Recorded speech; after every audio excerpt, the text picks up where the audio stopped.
সাবেক আইজিপি বেনজিরের ৮৩টি দলিলের সম্পত্রকের নির্দেশ আদালতের। লেনদেন বন্ধ থাকবে ৩৩টি ব্যাংক অ্যাকাউন্টে। এমপি আনার হত্যার মূল পরিকল্পনাকারী বিজনেস পার্টনার শাহিন। ঢাকায় কলকাতা পুলিশের তদন্ত দল, লাশ পাওয়ার আশা দেখছেন না গোয়েন্দারা। আনারের হত্যাকারী সবাই চিহ্নিত, শিগগিরই রহস্য জানার আশা স্বরাষ্ট্রমন্ত্রী। জনপ্রিয়তার কারণেই বারবার মনোনয়ন দেয়া হয় তাকে, বললেন কাদের। বাংলাদেশে সাদা চামড়াদের ঘাঁটি করার ষড়যন্ত্র চলছে, যত মুরব্বি ধরুক বিএনপি জামাতের রেহাই নেই বলেছেন প্রধানমন্ত্রী। রিজার্ভ নিয়ে দুশ্চিন্তা না করার আহ্বান। আদালতে টানা হ্যাচড়ায় দুর্যোগে ডক্টর ইউনূস বললেন নষ্ট হচ্ছে দেশের ইমেজ। ব্যাংকিং খাত হয়ে গেছে দুর্নীতিবাজদের সমবায় সমিতি। সিপিডির আলোচনায় অভিনয়। দেখছিলেন বিআরবি কেবল সংবাদ শিরোনাম, এবার বিস্তারিত। সাবেক আইজিপি বেনজির আহমেদের সম্পত্তি ক্রোকের নির্দেশ দিয়েছে আদালত। ঢাকার দায়রা জজ আদালতের বিচারক মোহাম্মদ আশামস জগলুল হোসেন এই নির্দেশ দেন। দুর্নীতি দমন কমিশন দুদকের অনুসন্ধানকারী কর্মকর্তার আবেদনে আদালত বেনজির আহমেদের সম্পত্তি জব্দ করা এবং তার ব্যাংক অ্যাকাউন্ট ফ্রিজ করার নির্দেশ দেয়। দুদকের আইনজীবী খুরশিদ আলম খান জানান, তদন্ত কার্যক্রমের অংশ হিসেবেই এই পদক্ষেপ। মিরাজ হোসেন গাজী রিপোর্ট। বহুল আলোচিত সাবেক পুলিশ কর্মকর্তা বেনজির আহমেদের বিরুদ্ধে শেষ পর্যন্ত শুরু হয়েছে আনুষ্ঠানিক আইনি পদক্ষেপ। দুর্নীতি দমন কমিশন দুদকের অনুসন্ধানী কর্মকর্তার আবেদনের প্রেক্ষিতে আদালতে শুনানি হয়। দুদকের পাবলিক প্রসিকিউটরের কিছু যুক্তির প্রেক্ষিতে আদালত সাবেক আইজিপি বেনজির আহমেদের ৮৩টি দলিলের সম্পদ জব্দের পাশাপাশি তার ২৭টি সহ মোট ৩৩টি ব্যাংক অ্যাকাউন্ট ফ্রিজ করার নির্দেশ দেন। দুদকের আইনজীবী খুরশিদ আলম খান জানান, তদন্ত কার্যক্রমের অংশ হিসেবেই এই আবেদন করা হয়েছিল। আদালত সেই বিবেচনাতেই আদেশ দিয়েছেন।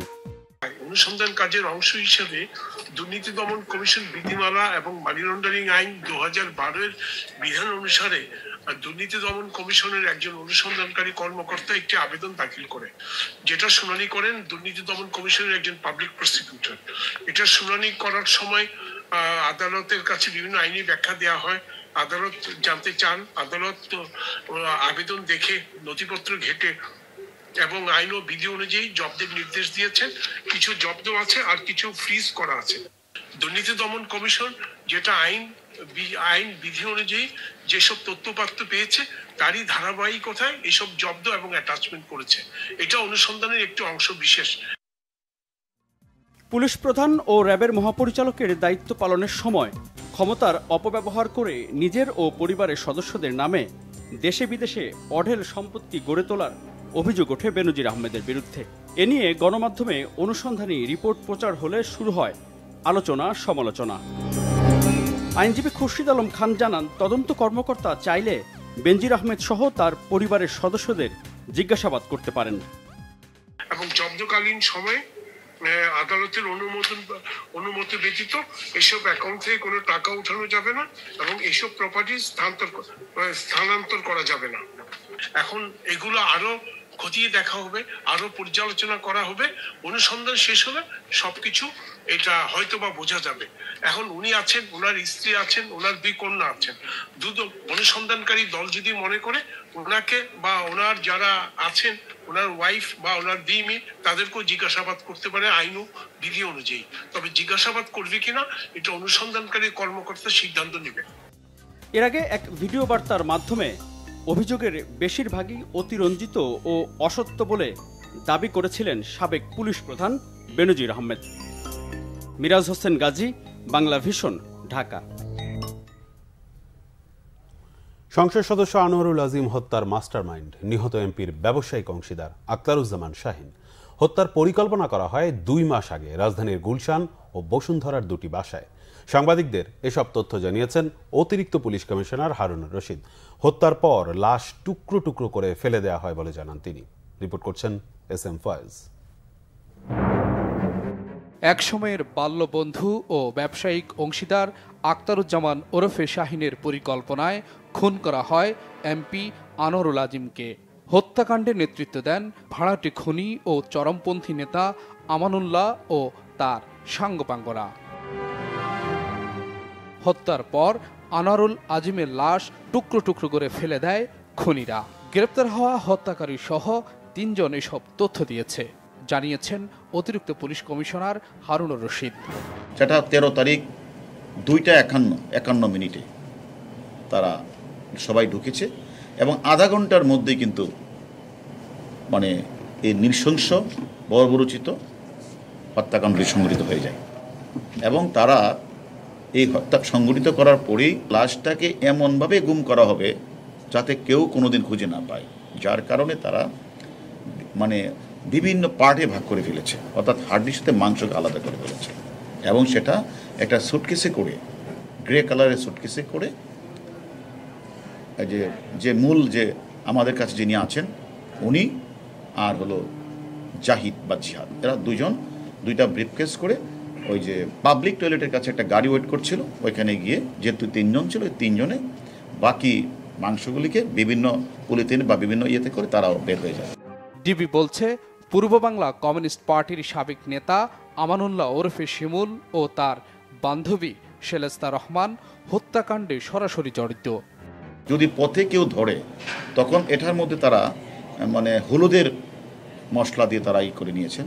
যদি কেউ বলে তখন বলবে যে এটা তো আসলে বাজার থেকে আমরা কিনে আনছি, এটা মশলা তো মাংস, এরকম বলবে সেটা এটাকে। অর্থাৎ উদ্দেশ্যটা ছিল যে মানে এমনভাবে গুম করা হবে তাকে যেন কেউ কোনো দিন তার অস্তিত্ব না পায়। অপরাধীরা সেখানে করে তারাও একে একে তারা বাংলাদেশে চলে আসবে এবং ঠিকই যে মাস্টার মাইন্ড উনিও 10 তারিখে চলে আসছিল, ওরা যখন বাংলাদেশে একে একে ঢুকে পড়েছে উনি তারপরে বিস্তা এয়ারলাইন্সে দিল্লি থেকে 2 ঘন্টা ট্রানজিট নিয়ে উনি কাঠমান্ডু থেকে ওইখান থেকে অন্য কোথাও চলে যেতে পারে। এ হত্যার নৈপথ্যে স্বর্ণচোরা চালান, আর্থিক দ্বন্দ্ব নাকি আধিপত্য বিস্তার, তাও তদন্ত করছে ঢাকা কলকাতার পুলিশ। গুলশানের যে বাসাটা তাদের এই প্ল্যানটা হয়েছিল, এটা হলো flat number 2B1, house number 17, road number 65, Gulshan 2। এই বাসা, আরেকটা বাসা ছিল হলো বসুন্ধরা, সেটা হলো 1929, রোড নম্বর 32, ব্লকে বসুন্ধরা আবাসিক এলাকা। এই 2টা বাসায় তাদের অন্তত 1 মাসে 2 মাসে অনেকগুলি প্ল্যান হয়েছে। পলাতক আখতারুজ্জামানকে গ্রেপ্তারের পর হত্যার কারণ সম্পর্কে স্পষ্ট জানা যাবে বলে মনে করছে police. SM Foyez, Bangla vision, Dhaka. MP Anwarul হত্যার ঘটনায় জড়িত সন্দেহে গ্রেফতারকৃতদের ডিবি কার্যালয়ে জিজ্ঞাসাবাদ করেছে ভারতের intelligence bureau officer Antu Kumar ও জয়দীপ সহ ভারতীয় পুলিশের 4 কর্মকর্তা। সন্ধ্যায় ডিবি কার্যালয়ে যান ভারতীয় গোয়েন্দা কর্মকর্তারা। এর আগে ঢাকায় পৌঁছান ভারতীয় পুলিশের এই বিশেষ দলটি। পরে সন্ধ্যায় মিন্টু রোডে ডিবি কার্যালয়ে বাংলাদেশের গোয়েন্দা কর্মকর্তাদের সাথে বৈঠক করেন তারা। বৈঠক শেষে ডিবি প্রধান হারুনুর রশিদ জানান, এ ঘটনায় অন্যতম সন্দেহভাজন সিয়ামকে কলকাতা থেকে গ্রেফতার করেছে সেখানকার পুলিশ। সিয়ামকে জিজ্ঞাসাবাদে গুরুত্বপূর্ণ তথ্য পাওয়া গেছে বলে তারা জানিয়েছেন। গুরুত্বপূর্ণ তথ্য আদান প্রদান হয়েছে ডিবির তদন্তকারী কর্মকর্তাদের সঙ্গে। এদেশের সব তথ্য তাদেরকে দেয়া হয়েছে। দুদেশের গোয়েন্দাদের যৌথ তথ্যের ভিত্তিতে নিহত এমপির দেহাংশ উদ্ধারের চেষ্টা চলছে বলে জানান তিনি।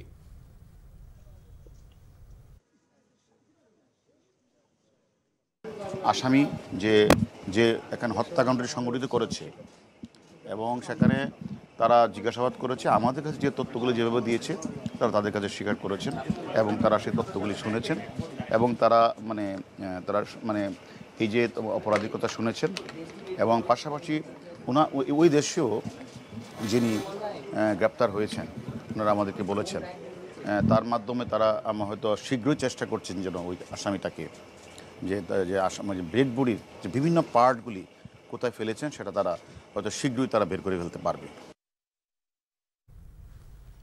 স্বরাষ্ট্রমন্ত্রী আসাদুজ্জামান খান বলেছেন, এমপি আনোয়ারুল আজিমের হত্যা তদন্তে যৌথভাবে কাজ করছে বাংলাদেশ ও ভারত পুলিশ। খুনিরা সবাই চিহ্নিত হয়েছে। তদন্তে 2 দেশের পুলিশ যৌথভাবে কাজ করছে জানিয়ে তিনি বলেন, প্রয়োজনে বাংলাদেশের গোয়েন্দারা ভারতে যাবে। এদিকে শিগগিরই এ ব্যাপারে সবকিছু জানা যাবে বলে জানিয়েছেন পররাষ্ট্রমন্ত্রী ডক্টর হাসান মাহমুদ। রিপোর্ট করছেন ইমরুল কায়েস। সংসদ সদস্য আনোয়ারুল আজিমের হত্যাকাণ্ড প্রসঙ্গে সচিবালয়ে সাংবাদিকদের প্রশ্নের জবাব দেন স্বরাষ্ট্রমন্ত্রী আসাদুজ্জামান খান। তিনি জানান, এই হত্যার রহস্য উন্মোচনে বাংলাদেশ ও ভারতের আইনশৃঙ্খলা বাহিনী কাজ করছে। হত্যাকাণ্ডের কারণ সুনিশ্চিত না হলেও বিষয়টি সিরিয়াসলি দেখা হচ্ছে বলে জানান তিনি। আমাদের পুলিশ, আমাদের গোয়েন্দা সংস্থা এবং ভারতীয় গোয়েন্দা সংস্থা, ভারতীয় পুলিশ, দুই দেশ থেকে আমরা কাজ করছি যাতে এই আরো কিছু তথ্য, আমরা তো সুনিশ্চিত হয়েছে তাকে হত্যা করা হয়েছে, প্রায় সবকিছুই আমাদের চিহ্নিত হয়েছে। কারা হত্যা করেছেন তাদেরকেও আমরা চিহ্নিত, প্রায় কাছাকাছি এসে গিয়েছি। আমরা শুধু ঘোষণার বাকি, ঘোষণাটা দেব আমরা সম্পূর্ণ একমত হতে পারলে, দুই দেশের গোয়েন্দারা একমত হতে পারলে। এদিকে পররাষ্ট্রমন্ত্রী ডক্টর হাসান মাহমুদ বলেছেন, শিগগিরই এমপি আনোয়ারুল হত্যাকাণ্ডের বিষয়ে জানতে পারবে সবাই। দেখুন, দুই দেশের মধ্যে সমন্বিতভাবেই এই নিয়ে কাজ হচ্ছে।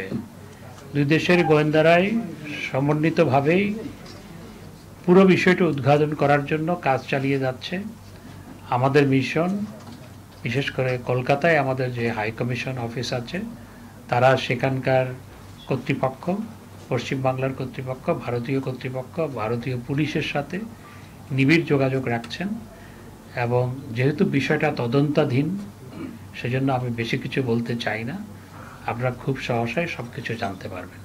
জাতীয় প্রেস ক্লাবে আয়োজিত এক সেমিনারে এসব কথা বলেন পররাষ্ট্রমন্ত্রী। ব্লক তৈরি হলে ইমরুল কায়েস, বাংলাভিশন, ঢাকা। এলাকায় জনপ্রিয়তার জন্যই আনোয়ারুল আজিমকে তৃতীয়বার দলের মনোনয়ন দেওয়া হয়েছে বলেছেন আওয়ামী লীগের সাধারণ সম্পাদক ওবায়দুল কাদের। আওয়ামী লীগের নবগঠিত যুব ক্রীড়া উপকমিটির সদস্যদের সাথে পরিচিতি সভায় তিনি কথা বলেন। ওবায়দুল কাদের বলেন, ঝিনাইদহের সংসদ সদস্যকে কলকাতায় হত্যা করা হয়েছে। তদন্ত শেষ হওয়ার আগে এ নিয়ে কিছু বলা যাবে না। ভেতরে ভেতরে তিনি অপরাধী কিনা তা তো প্রমাণ হতে হবে। এখন যে লেখালেখি হচ্ছে, সাংবাদিকরা আগে কি করেছেন সেই প্রশ্ন রাখেন তিনি। আওয়ামী লীগের সাধারণ সম্পাদক বলেন, অর্থ পাচারের জন্য বিএনপি সুপরিচিত। অর্থ পাচারকারী ছিলেন তারেক রহমান ও আরাফাত রহমান কোকো।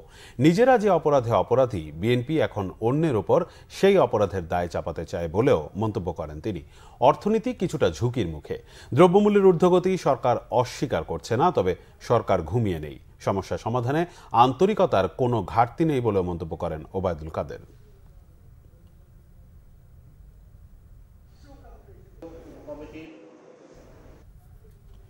বাংলাদেশে ঘাঁটি করার ষড়যন্ত্র এখনও অব্যাহত আছে বলে জানিয়েছেন প্রধানমন্ত্রী শেখ হাসিনা। বলেন, এয়ারবেস করার বিনিময়ে ক্ষমতায় রাখার নিশ্চয়তার প্রস্তাবে সায় দেননি তিনি।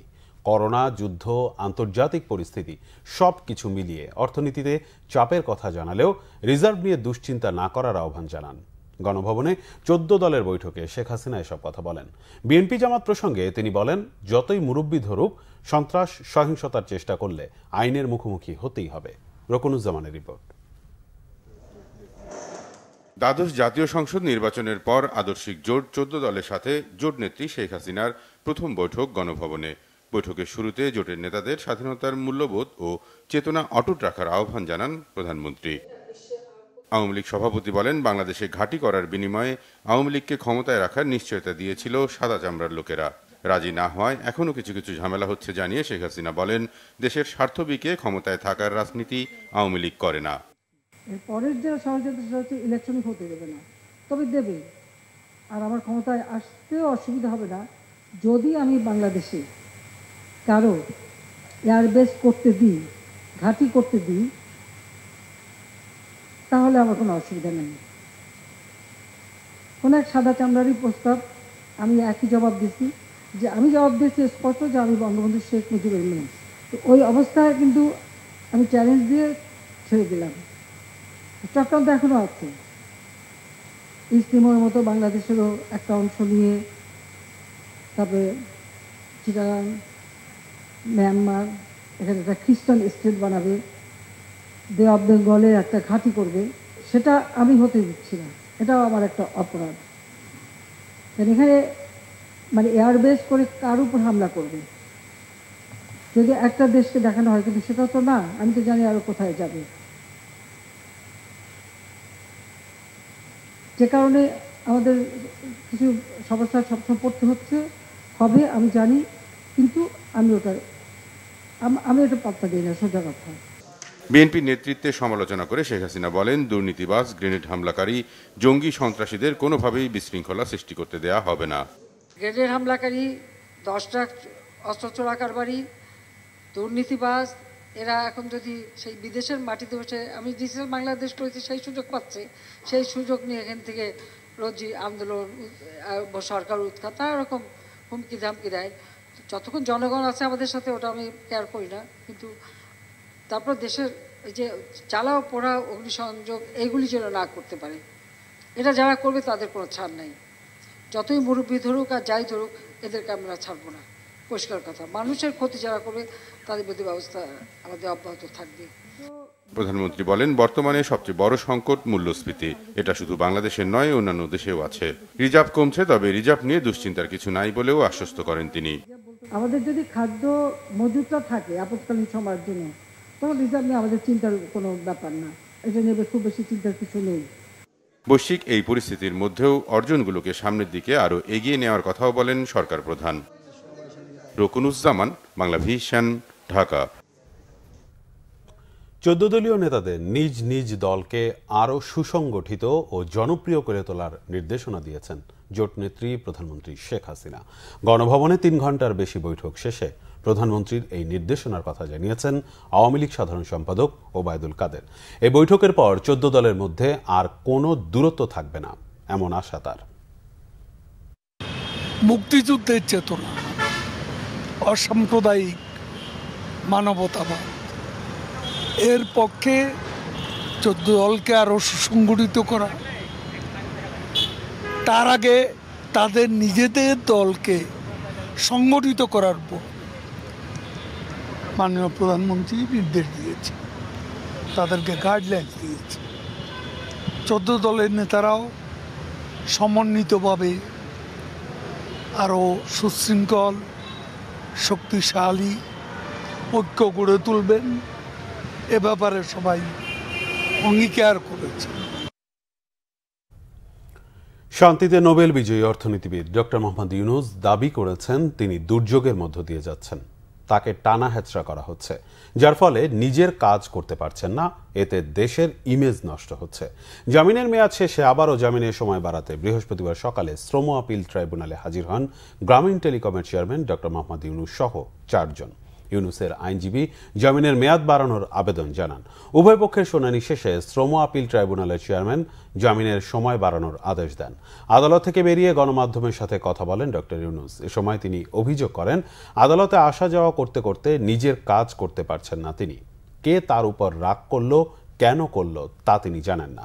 এত রাগ করলো যে তাকে তার প্রতিষ্ঠান থেকে সরিয়ে দিল, সেই রাগের কারণ কি সেটাও জানতে চান ডক্টর ইউনূস।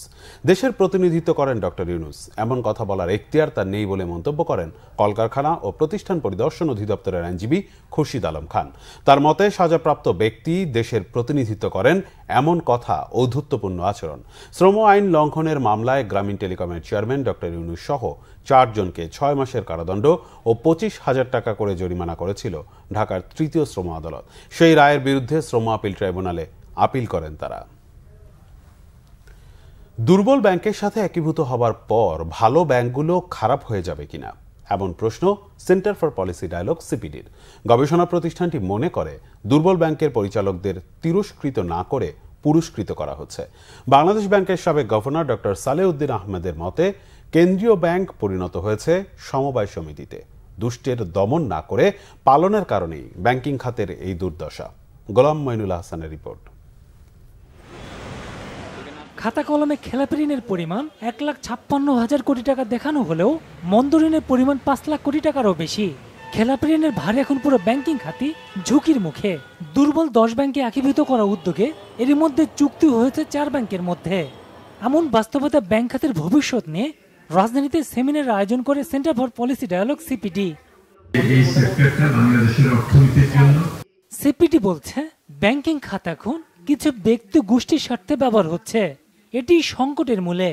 যে খারাপ ব্যাংকের সাথে ভালো ব্যাংক যখন একত্রিত হবে, তখন ভালো ব্যাংকটা কি খারাপ হয়ে যাবে কিনা, খারাপ ব্যাংকের পরিচালকদেরকে সেখানে তাদের বলা হয়েছে 5 বছর পরে তারা আবার তাদের আসলে প্রতিষ্ঠিত হতে পারবে।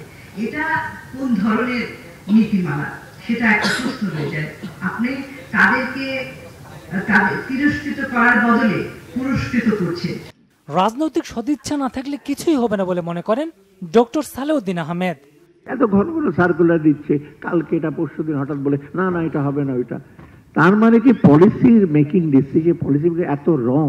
বাংলাদেশ ব্যাংক একটা অনেকটা সমবায় সমিতির মতো হয়ে গেছে মনে হয়, যে বাংলাদেশ ব্যাংক ব্যবসায়ী ব্যাপ with due respect with bank director অর্থাৎ যৌথভাবে বোধ তারা ডিসিশন নেয়। এক্ষেত্রে বাংলাদেশ ব্যাংক সঠিকভাবে দায়িত্ব পালন করছে না বলে মনে করেন সংসদে বিরোধী দলের উপনেতা আনিসুল ইসলাম মাহমুদ। আমরা এই কথাগুলো কিন্তু 10 বছর ধরে বলছি। Last 10 years there has been a concentrated discussion on this alone.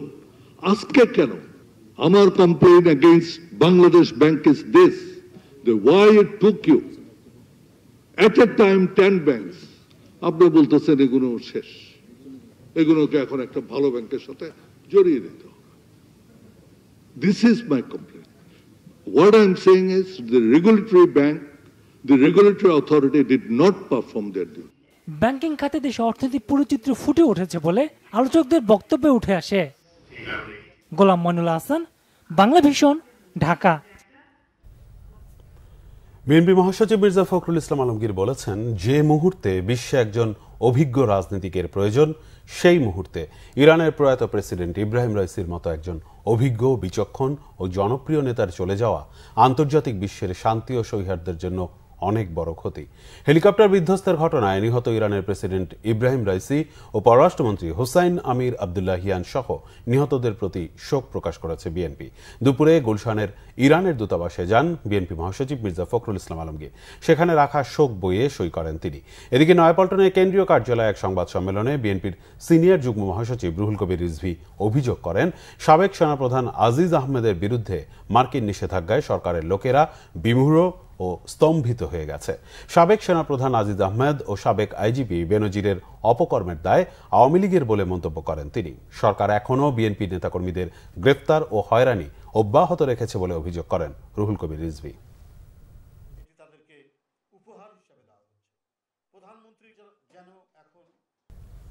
সংবাদ শেষ করব, বিআরবি কেবল শিরোনামগুলো আরেকবার জানি। সাবেক আইজিপি বেনজিরের ৮৩টি দলিলের সম্পদ ক্রয়ের নির্দেশ আদালতের। লেনদেন বন্ধ থাকবে ৩৩টি ব্যাংক অ্যাকাউন্টে। এমপি আনার হত্যার মূল পরিকল্পনাকারী বিজনেস পার্টনার শাহীন। ঢাকায় কলকাতা পুলিশের তদন্ত দল, লাশ পাওয়ার আশা দেখছেন না গোয়েন্দারা। আনারের হত্যাকারী সবাই চিহ্নিত, শিগগিরই রহস্য জানার আশা স্বরাষ্ট্রমন্ত্রী। জনপ্রিয়তার কারণেই বারবার মনোনয়ন দেয়া হয় তাকে, বললেন কাদের। বাংলাদেশে সাদা চামড়াদের ঘাঁটি করার ষড়যন্ত্র চলছেই, যতই মুরব্বি ধরুক বিএনপি জামাতের রেহাই নেই, বলেছেন প্রধানমন্ত্রী। রিজার্ভ নিয়ে দুশ্চিন্তা না করার আহ্বান। আদালতে টানা হেঁচড়ায় দুর্যোগে ডক্টর ইউনূস বললেন, নষ্ট হচ্ছে দেশের ইমেজ। ব্যাংকিং খাত হয়ে গেছে দুর্নীতিবাজদের সমবায় সমিতি, সিপিডির আলোচনায় অভিমত। এই ছিল এখনকার মতো। পরের সংবাদ সকাল 7:30টায়। এছাড়া বাংলা ভিশন সংবাদ ও সংবাদ সংশ্লিষ্ট অনুষ্ঠান দেখতে ভিজিট করুন www.bbnews24.com ও facebook.com/banglavishnnews এবং সাবস্ক্রাইব করুন youtube.com/banglavishnnews।